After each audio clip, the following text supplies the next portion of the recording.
Okay.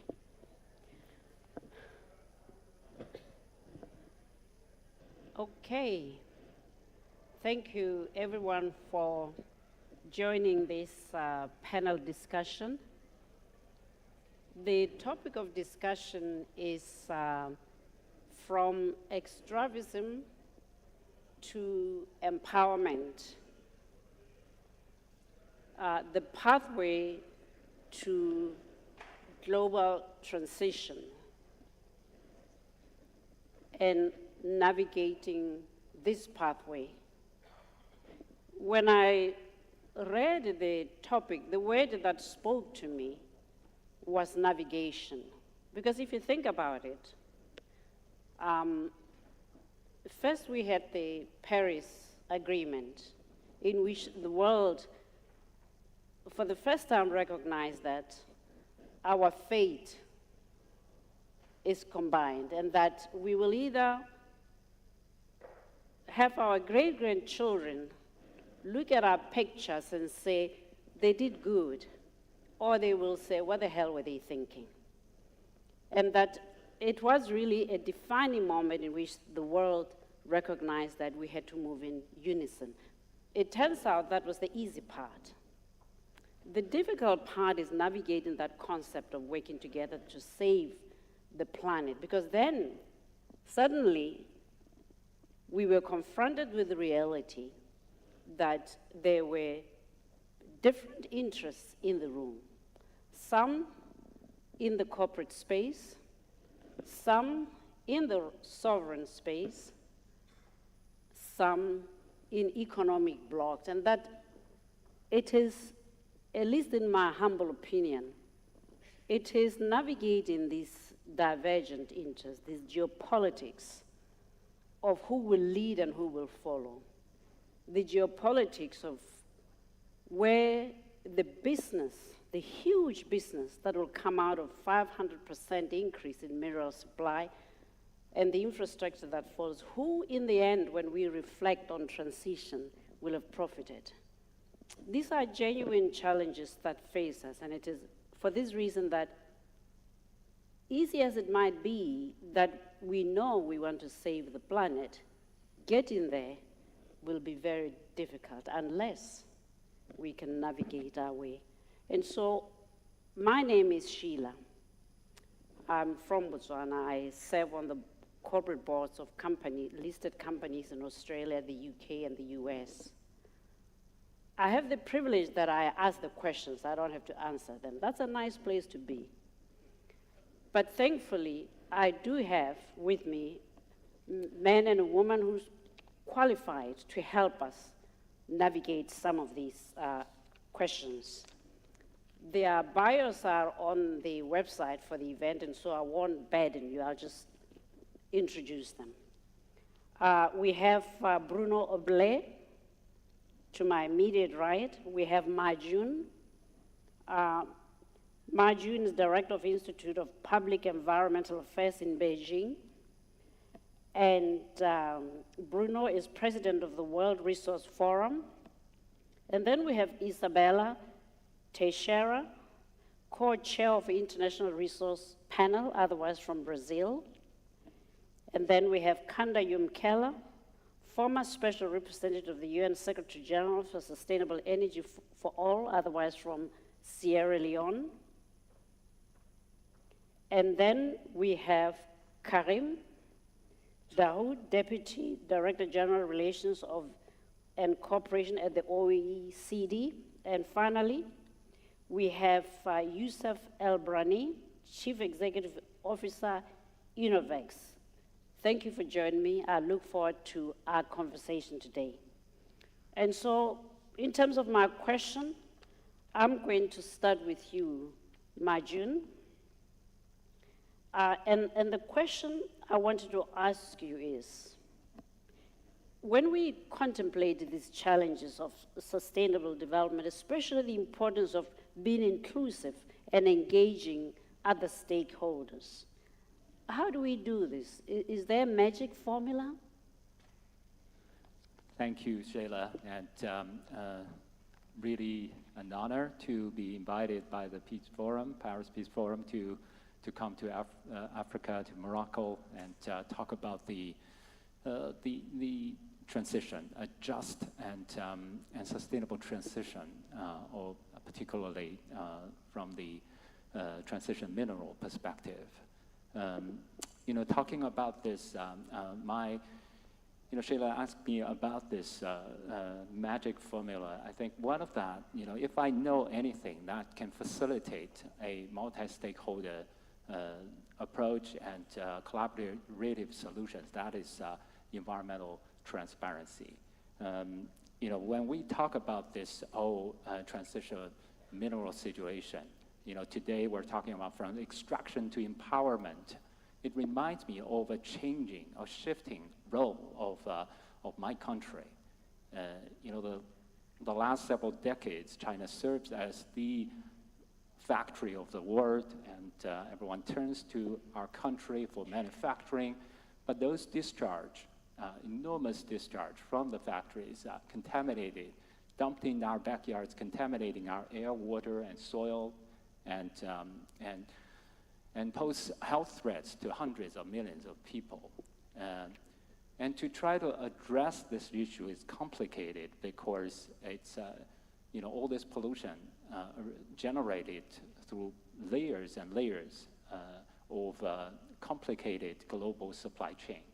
And those who made their commitment in London, in New York, in Tokyo, they don't know how to address the supply chain issue quite effectively. So that used to be the situation.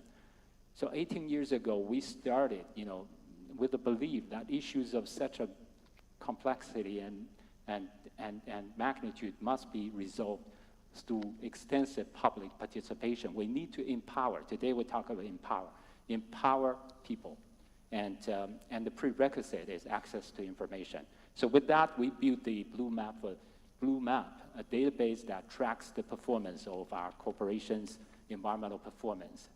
We started with very limited number of corporate monitoring data, 2,000 records of violations the first year.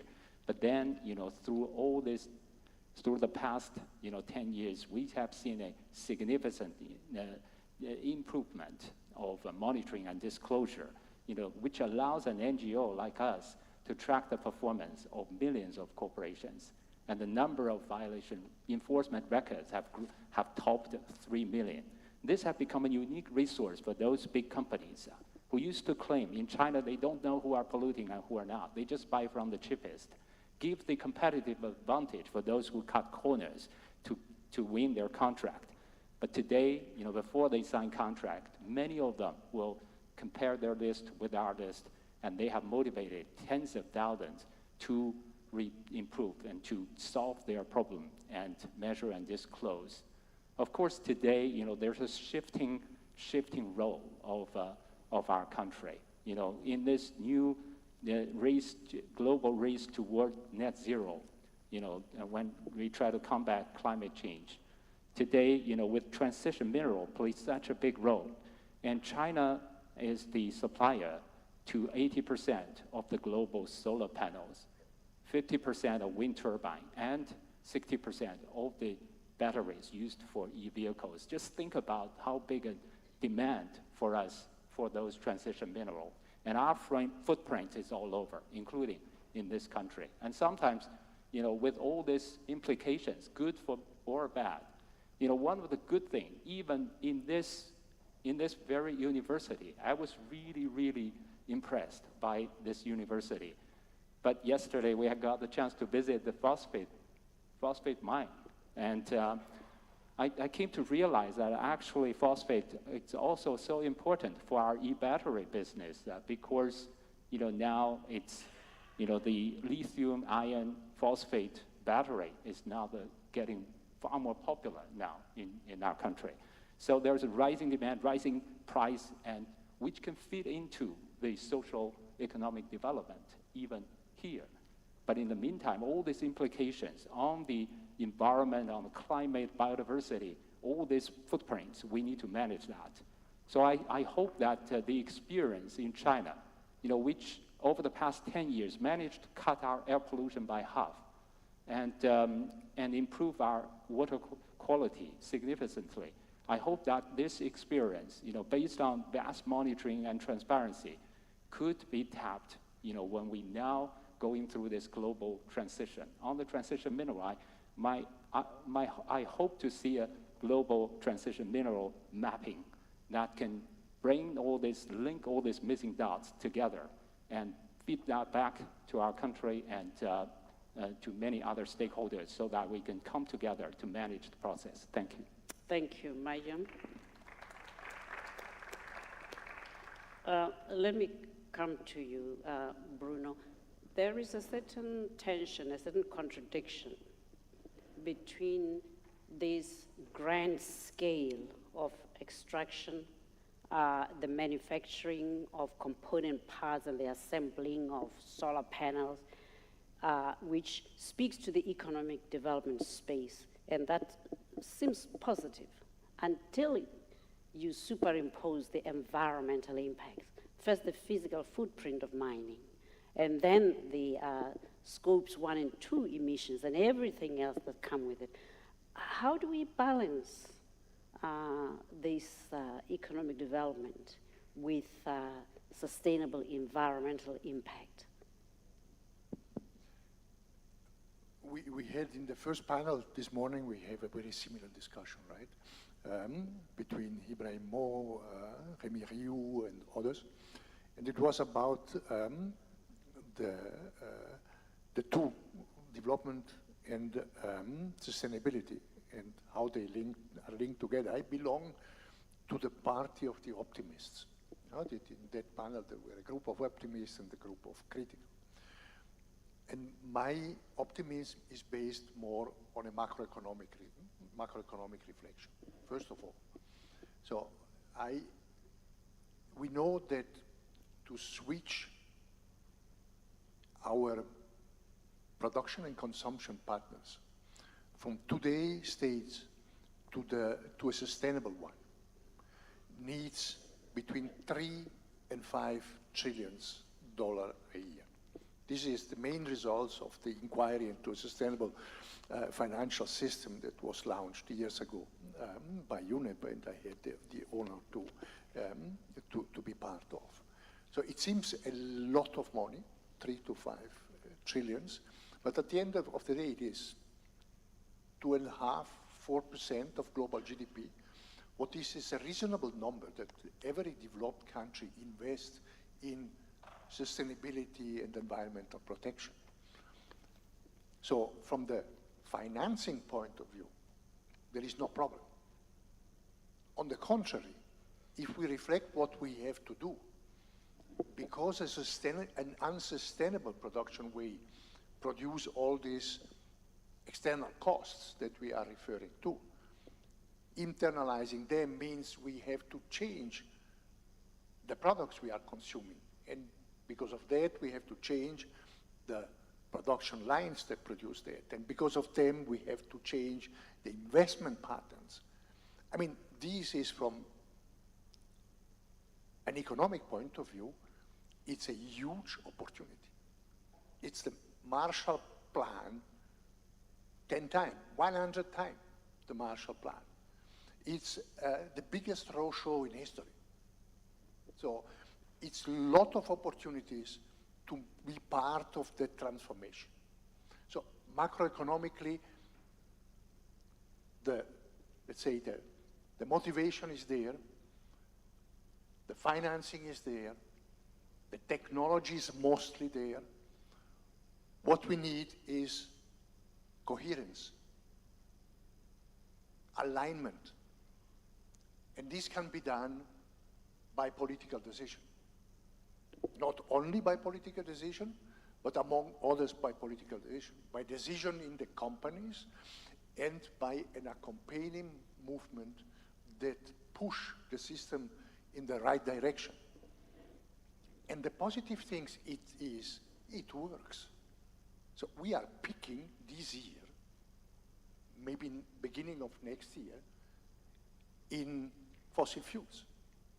From next year, the consumption of fossil fuel is projected to go down. And accordingly, the greenhouse gases too.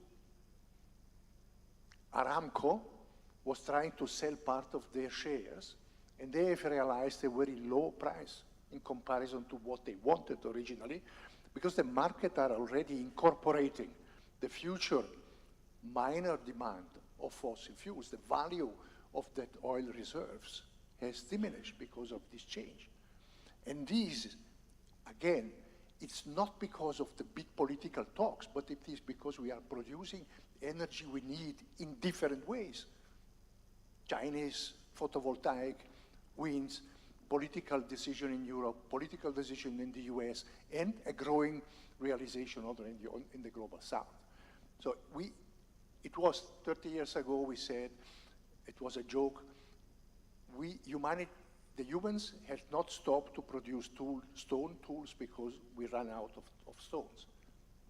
Other solutions were found that were better, and this is exactly what is happening now. There are better solutions for our needs, there are better ways to get the SDG done, and we are making the change. Transaction costs are extremely high. Speed is extremely low, but we are moving in the right direction. Thank you. Thank you very much. I hope you are right, Bruno. I have a podcast, and I was interviewing a waste engineer from Russia, and I said to him, Utam, why don't we just recycle? And he said, sure we can. He said, the lack of recycling is not the problem.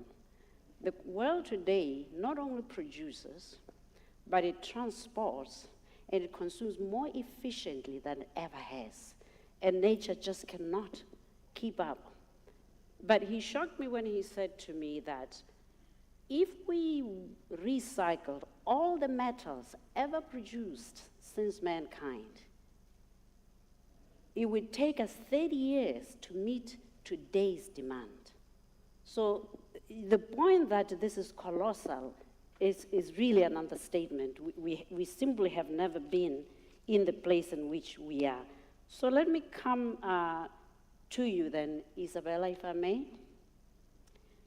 So how do you see the global governance of critical minerals evolving to support green transition? And the key here is global rather than sovereign or corporate governance.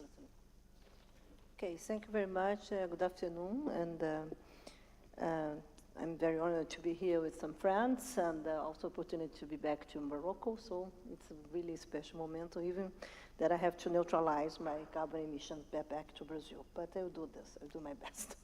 I think that you've brought three things very important. Okay, governance. Governance is really a complex concept today. Because when you go into the nature crisis, or this triple planetary crisis that we're facing, climate change, pollution, and loss of biodiversity, means that we have been discussing this absolutely different way that we used to do in the past. Today we have been discussing this into 9 nations and also outside 9 nations. And this is very important to observe because it means that we have different players or different adults into the room with different dynamics and also different interests to address solutions.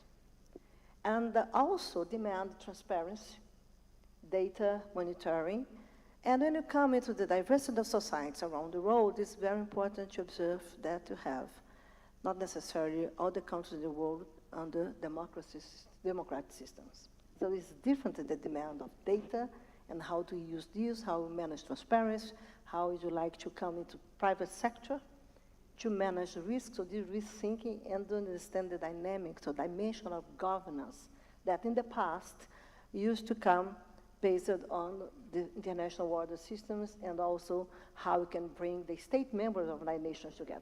This is different today, absolutely different. And I think that we're in the middle of the street, managing things that not yet to have all the answers, okay? And it's very, very interesting when you go, my second point, to discuss the tools, and how climate crisis is pushing the agenda, geopolitically, economically, and now, because of adaptation, socially. It's not only fair transition, but we have been discussing climate crisis the last 35 years. We took decision last century, consider the climate regime, and also we are not able to move the pieces and to move the needle in the right direction. I agree with my friend Bruno, but with the pace that you need to face the crisis. And you have setbacks. We cannot forget it. When you go into the economic nationalism that is emerging issues in the world, and also how it, when you go to the denialists, it's not only the climate denialists. Not necessarily the guys are against science. I'm here now with my hat of scientist, or chair, co-chair of International Scientific Panel. But the guys don't agree with the solutions that are on the table. And this is very important to observe when you go into the political, geopolitical debate, when you go to try to manage better the scientist or science as a political player, and that is a precondition to move the pieces considered this century. We need science, we need data, we need transparency, we need scientific institutions aligned with us, with policy-making process and political decisions that not necessarily are prepared in the international and national governance to manage with scientific data. And this is really a critical issue when you go in that natural resource that you mentioned, and to remember that the natural resource or the material extractions, they are absolutely, as in we, International Resource Panel, with our flagship Global Resource Outlook that Bruno managed the first, was chair, the first, coordinate the first version, and have the new version now. And we're saying that this is exactly because we are unsustainable to manage this, and also recycling or reuse natural resources is a critical issue. This is absolutely responsible for around 56% of carbon emissions or greenhouse emissions and 9% of biodiversity loss, and also pollution, and also water scarcity.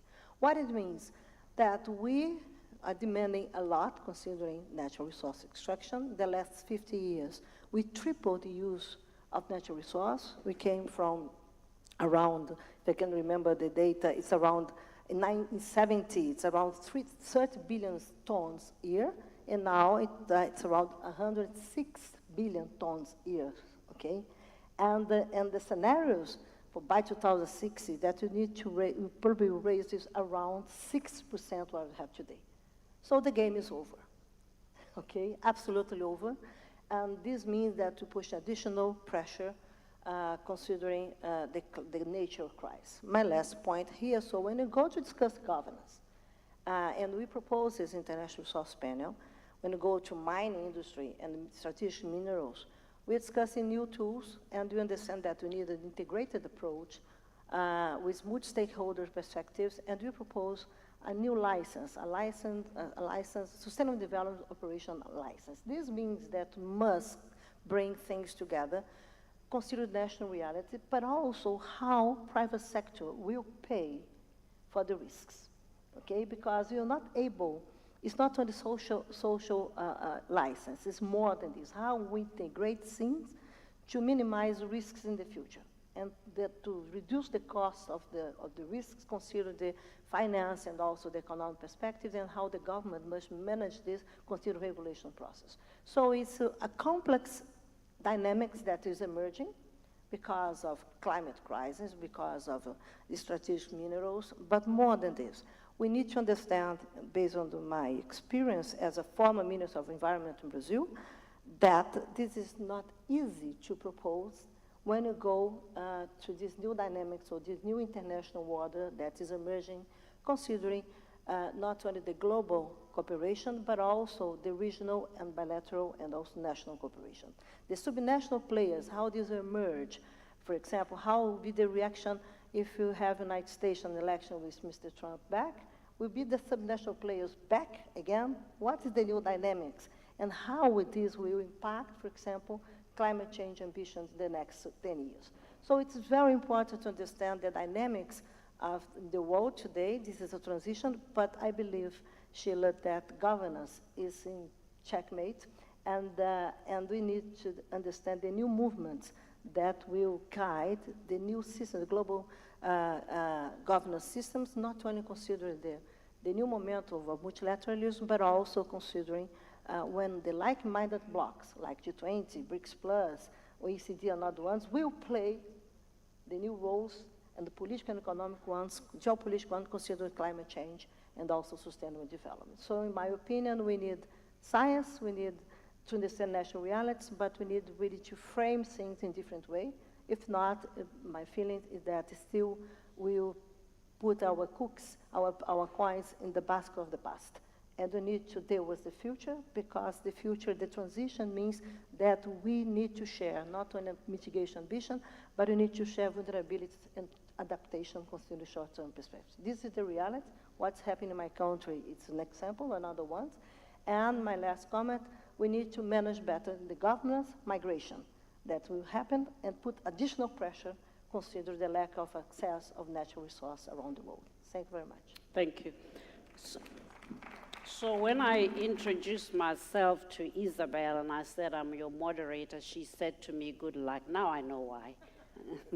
In any case, Kanda, let me come to you. You worked for UNIDO and you brought interested parties around the table. I wanted you to just give us a perspective. We know the science, we know the risk, we know a lot of the technology necessary to solve these problems of transition as we navigate our way forward. But why is it so difficult to bring people around the table to reach consensus? Thank you very much. Indeed, I led the development of Sustainable Development Goal number 7 for energy, and also number 9. I was head of UNIDO, and I was also chair of UN Energy. Very difficult because of geopolitics as well. If you take SDG 7, when we developed the Millennium Development Goals in the UN, there was no mention of energy. Yeah, the 8 Millennium Development Goals mentioned nothing about energy. It took myself and a few of us very stubborn people to say nothing runs without power. Because our reality then was that most of sub-Saharan Africa did not have enough power. So we had to fight. We had to build a coalition.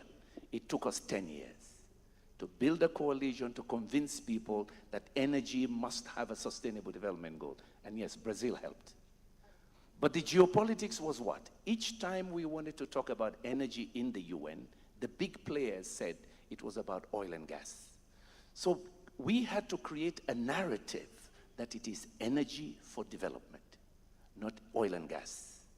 So we had to work with think tanks, mobilizing, building coalitions of governments. I remember starting first with my Africa group, then bringing in the G77, and then of course then you have to bring the big powers.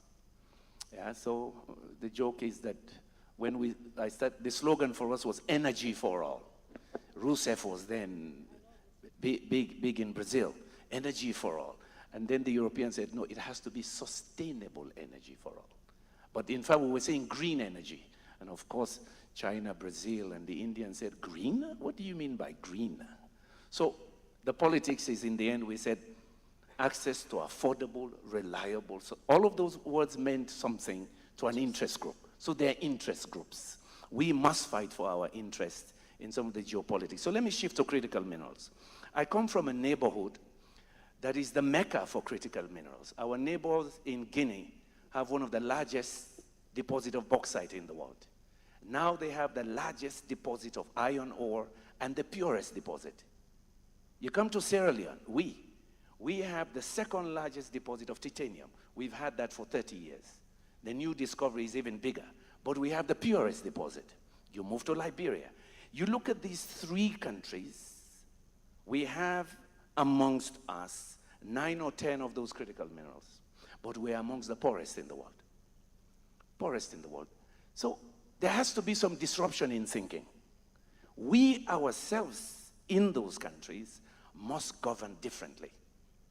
We must govern differently.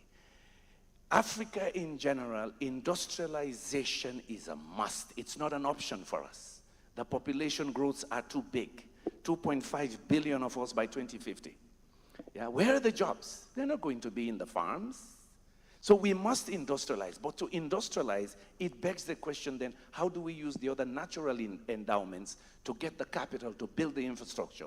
build the energy, the roads, the rails, and the ports to be able to do this. So a different thinking from us and a different governance nature matters. But our international partners must also be honest. Try to go back now and revisit those mining arrangements. My country last year exported $1.2 billion worth of minerals.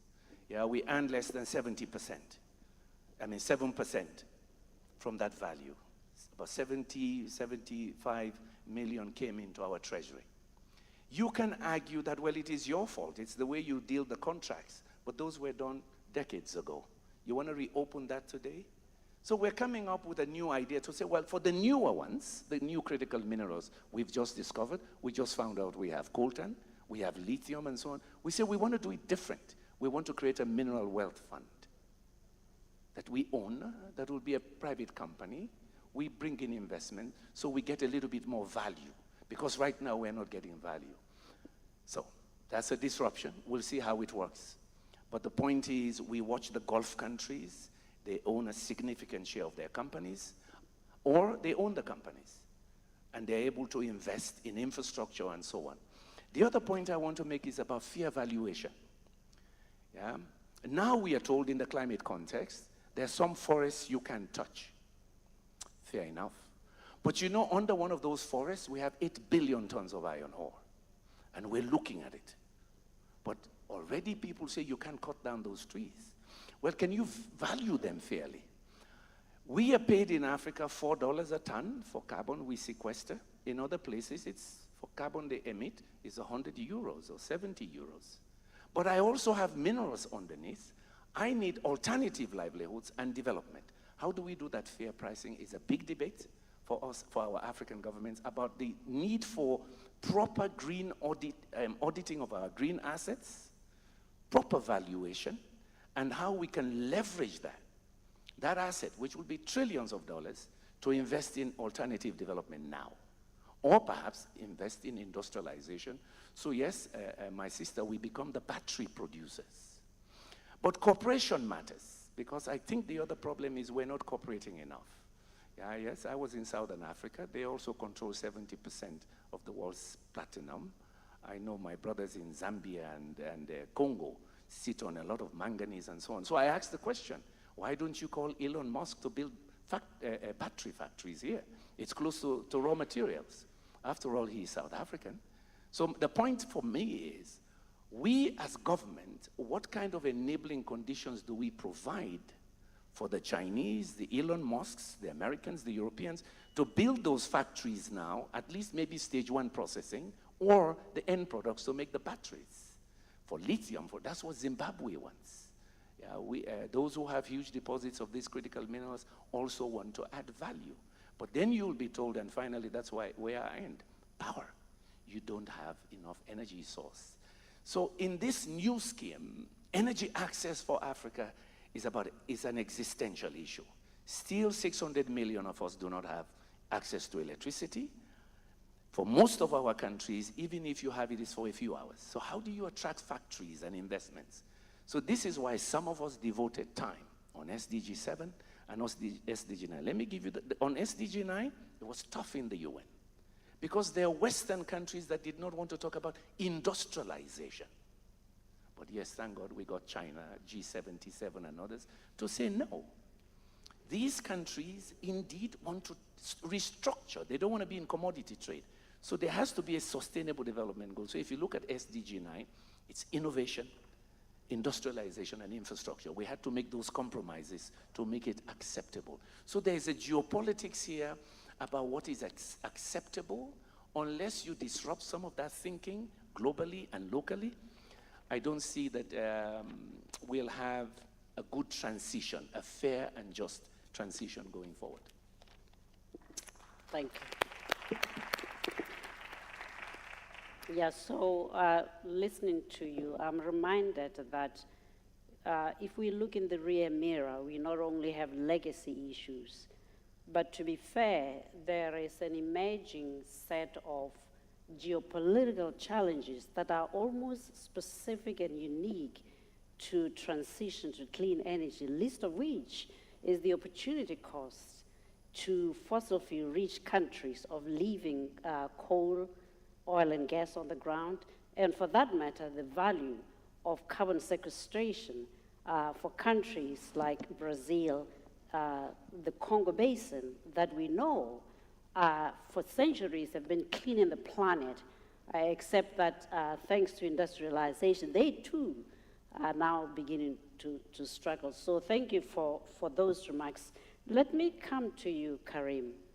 I mean, we've heard about the importance of changing the way we partner such that a lot more industrialization will happen in resource-rich countries, and so that we share the deliverables throughout the mineral value chain. So let me ask you, since we know that that is the moral right thing to do, since we know that that is the economic sense in terms of policy, what in God's name is stopping us from doing this? What are the obstacles to achieving this?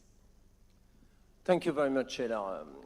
Let me start by saying that I'm delighted to be here with you to discuss these issues, because they are really critical, and it's not a euphemism to achieve the net zero transition, which Angel Gurria was right this morning to label as the mother of all transitions, and something that unites us here. So before answering your question about what prevents us from doing partnerships for investing in countries which present opportunities to leverage minerals for development and the green transition, let me just start with a few words of optimism, highlighting the opportunities, because it's also, if we are aware of the opportunities, that we will carry out all the necessary efforts to seize them. A few words of optimism. The net zero transition is on tracks. It's difficult. We are yet to meet the challenge, but there are very significant progress that have been made over recent years. If you take renewable energy-based power generation, of all the projects that have been launched in 2021, 70% are most cost-effective than the cheapest natural gas plant, fire plant equivalent. That's significant, and this explains that renewable energy-based energy generation is going to double between 2022 and 2027. And in 2025, for the first time, there will be more renewable energy-based power generation worldwide than its fossil fuel equivalent.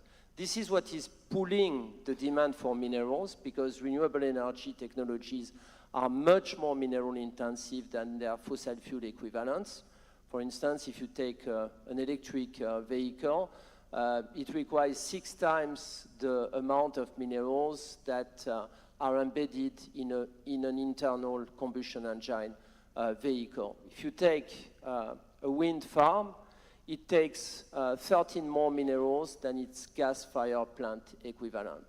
So renewable energy is more cost-effective increasingly than fossil fuels, and it pulls the demand of minerals. The IEA, the International Energy Agency, considers that by 2040, there will be a 4- to 6-fold increase of the demand for critical minerals. To put things into perspective, between 1970 and 2020, the demand for oil didn't even double.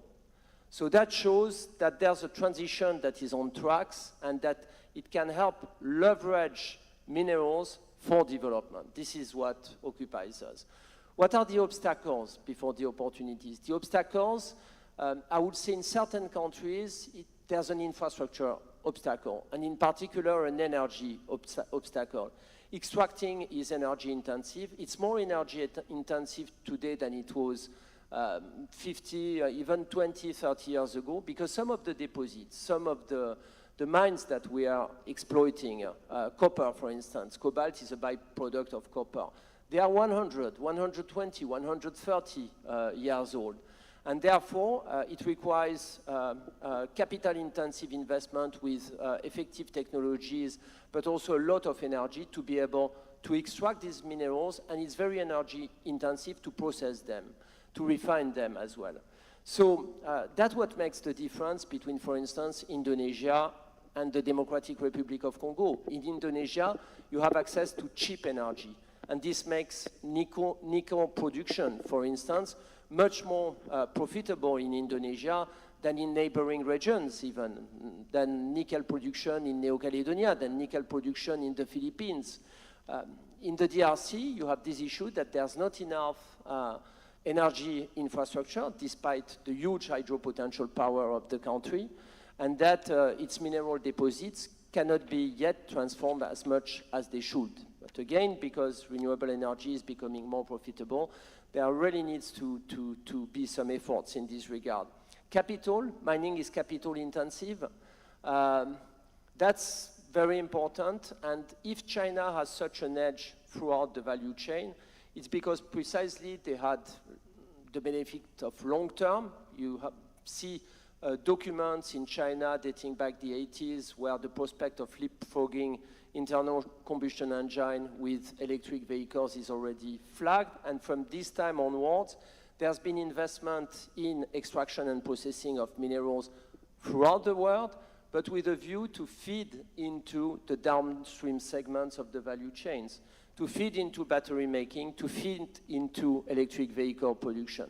This means that even when the prices are not too high in the market for minerals, for mining, you invest because you will need to ensure the stable and cheap supply for the downstream segments of the value chains that are much more R&D intensive, much more innovation, much more employment intensive than the upstream segments of the value chain. And you have other kinds of obstacles which are about the domestic framework conditions, mining codes, the legal frameworks, and sometimes labor skills. You need to invest in skills development. But I will just finish by highlighting also the opportunities. In fact, failing partnerships, you won't have the necessary supply of minerals that is required to achieve the net zero transition. In the OECD context, you have three mining powers. It's the US, Canada, Australia, and even these powers, the US is by far and large a net importer of critical minerals. Most of the production lies in developing countries, in Africa, in Latin America, in Asia. And it won't change despite efforts to explore and to launch new extraction projects in OECD context within the next 10 to 15 years. The lead time in mining between discovery and commercialization is more than 15 years. So that means that OECD countries will keep relying on developing countries to feed into their mineral needs, to supply their mineral needs. And for this, they need to understand one very important thing. Today, producer countries do not want just not to have approaches that are about not making harm. Of course, it's very important. Avoiding environmental damages, human rights violations, so responsible business conduct, environmental policy are key, but they want a fairer share of benefits. So benefit sharing will be key. And for this, tax policy, transfer pricing is still mainstream in the mining sector. Better contracts between, as Yande just highlighted, between host states and mining companies. So there is work that the OECD is doing on contract clauses between mining companies and host states. Regional development, how mining activities can better encompass the rights of indigenous communities, local infrastructure, land rights, etc., how to develop mining regions. All these will be critically important to forge the partnerships that are required, on the one hand, to achieve the net zero transition, but on the other hand, to allow that mineral demand helps leverage the development needs of producer countries. And I will conclude by saying the OECD is precisely launching an initiative on making mining work for development, lying on this wide array of policy challenges. So we aim to support producer countries, improve these framework conditions to attract investment and make the most of their mineral deposits. Thank you. So, Youssef, I've kept the best for last. It's clear that we face a lot of challenges, and that to solve these challenges, we are going to have to be very innovative, and you are in the innovation space. And one of the challenges is to avoid the pitfalls of industrialization in the north as we contemplate mineral processing in producing countries. So what is your view on how the world can process minerals while at the same time avoiding the environmental challenges? What is the role of innovation in achieving that? Thank you. So I will be almost as optimistic as all my colleagues and talk more about opportunities rather than challenges, even if every opportunity has its own challenges. But in a transition, you always have opportunities. And in the energy transition, you have indeed opportunities for countries who has resources, minerals or resources in a general manner, to expand their capacities and value creation or to invest in new resources. And when they invest in these opportunities, there are a lot of risks, of course, but one of the main risks from internal perspective is yes, the dependence it creates on some resources. And this has, I think, well been documented, and I have the chance to come from OCP Group. And OCP Group, in the 15 years, they invested massively in more industrialization and more value creation by going more deeply in the value chain. And it is very difficult, because when you are dependent on a resource, by investing in local transformation, you change the value is shared by all the players in the value chain. And of course it creates competition, and it is very difficult. So the more you will rely on these resources, the more difficult it will be to launch a path of industrialization.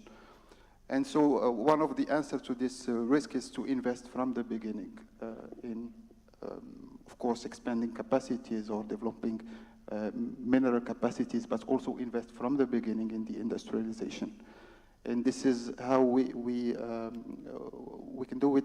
You have to create and to balance between the focus you give to expanding capacities in mineral and the focus you have to give to industrialization. And you have to manage the competition between both at leadership level. Otherwise, the extraction will be quicker to create value and will have more, will compete easier.